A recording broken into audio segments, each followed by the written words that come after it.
नमस्कार दोस्तों, मैं अनुज एक बार फिर से कक्षा 12 का अर्थशास्त्र लेकर आया हूँ। और इससे पहले हम आपको पढ़ा चुका हूँ मुद्रा। अब इससे आगे हम देखते हैं बैंकिंग। बैंकिंग क्या है, बैंक के बारे में जानते हैं। बैंक क्या होता है, बैंक में किस तरीके से लोन दिया जाता है या किस तरीके से उसमें ब्याज ग्रहण की जाती है। तो बैंक के बारे में हम आपको बताते हैं, बैंक के कितने प्रकार है और बैंक केंद्रीय बैंक क्या है, ये सारी चीज़ें हम आपको बताएंगे। चलिए हम शुरुआत करते हैं। सबसे पहले बैंक क्या है, बैंक होती क्या है, बैंक के बारे में हम लोग जान लेते हैं।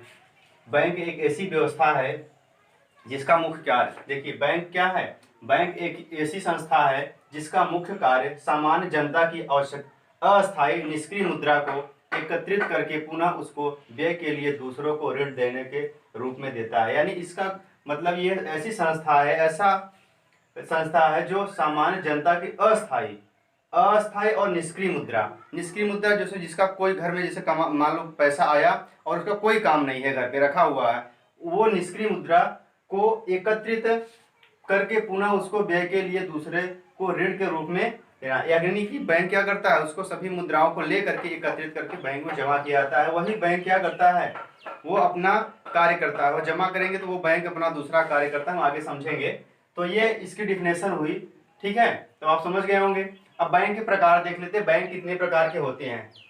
वाणिज्यिक बैंक, कृषि बैंक, भू विकास बैंक, औद्योगिक बैंक, सहकारी बैंक, विनिमय बैंक और केंद्रीय बैंक, ये बैंक के प्रकार हैं। ये बैंक में अलग अलग कार्य होते हैं। हम आपको इसमें केवल वाणिज्यिक बैंक के बारे में हम आप पे बात करेंगे, ठीक है। चलिए हम वाणिज्यिक बैंक देख लेते हैं क्या है। वाणिज्यिक बैंक के मुख्य कार्य, इनके मुख्य क्या क्या क्या कार्य होते हैं, हम इनके बारे में थोड़ा सा जानेंगे डिटेल से। चलिए हम पहले इसके देखें क्या क्या कार्य है, उसको देख लेते हैं। जमा स्वीकार करना, वाणिज्यिक बैंक क्या करता है, जमा स्वीकार करना, ऋण देना, साख निर्माण।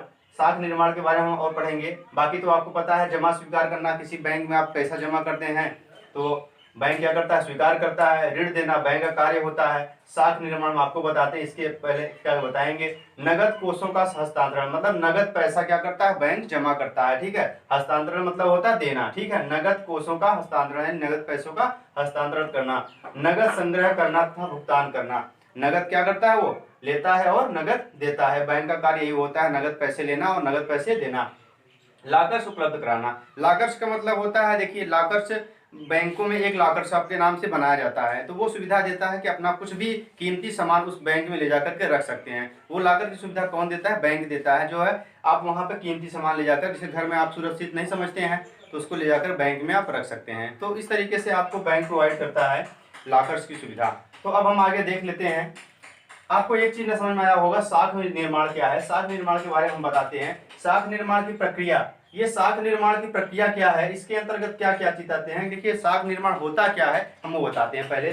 साख निर्माण क्या है, इस प्रक्रिया में वे ऋण का सृजन करते हैं जो प्रारंभिक जमाओं का कई गुना होता है। क्या होता है, प्रारंभिक, इस प्रक्रिया में वे ऋण का सृजन करते हैं जो प्रारंभिक जमाओं का कई गुना होता है, ठीक है। हम इसके बारे में और थोड़ा सा देख लेते हैं। साख निर्माण का सूत्र हमारा होता है, इसको कहते हैं ट्रिपल सी। ट्रिपल सी यानी इसका मतलब होता है आपको credit creation capacity, credit creation capacity equal to होता है पीडी। पीडी का फुल फॉर्म होता है primary deposit into 1/LRR। LRR का मतलब होता है legal reserve ratio. Legal reserve ratio इसका मतलब ये होता है। हम आपको एक एग्जांपल लेके तौर पर बताते हैं कैसे क्या निकाला जाता है। जैसे मान लो कोई व्यक्ति है 1000 रुपए क्या करता है, जमा करता है।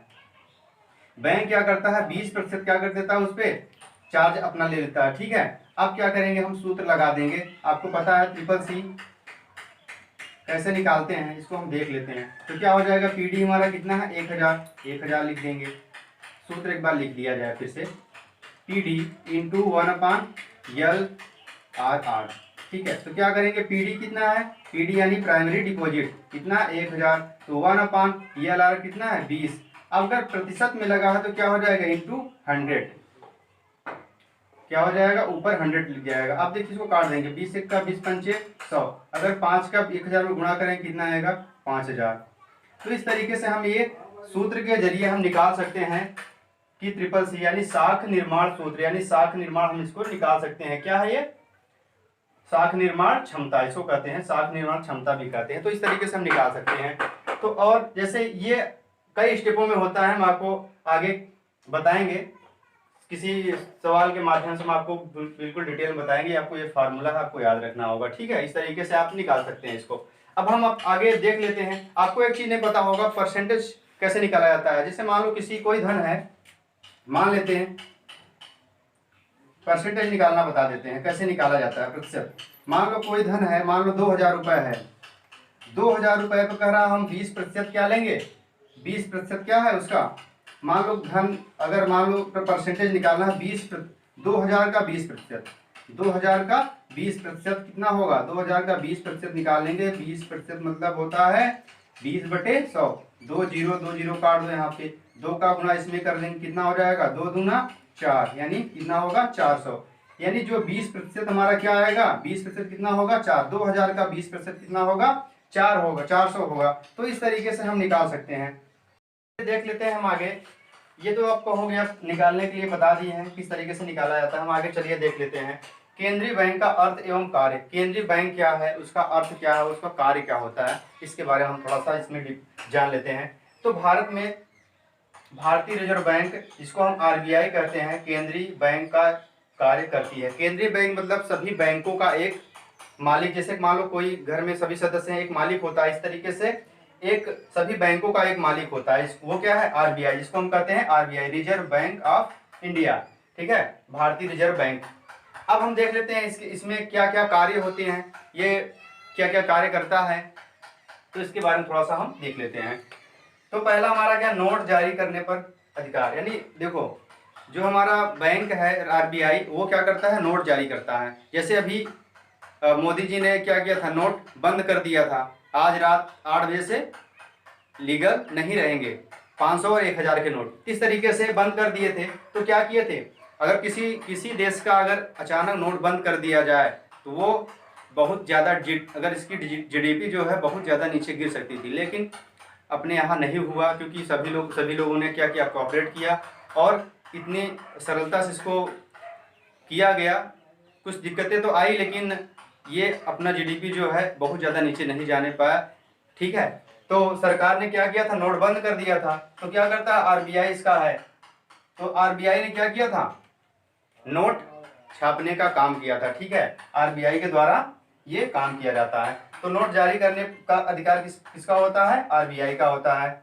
दूसरा है सरकार का बैंकर तथा सलाहकार। यानी जो सरकार है उसका बैंकर, यानी सरकार का जो बैंक है वो कौन है, आरबीआई है। वो क्या होता है, इसका सलाहकार होता है। बैंकों का बैंक आपको बताएं, जैसे मान लो घर में सब लोग सदस्य हैं, एक मालिक होता है, इसी तरीके से सभी बैंकों का क्या है, ये बैंक है। सभी बैंकों का ये क्या है, बैंक है। अंतिम ऋणदाता, ये क्या है, ये अंतिम ऋणदाता है जब कोई पैसा नहीं देता। अब देखिए आगे देख लेते हैं, पांचवा क्या है, देश में विदेशी मुद्रा कोषों का संरक्षक।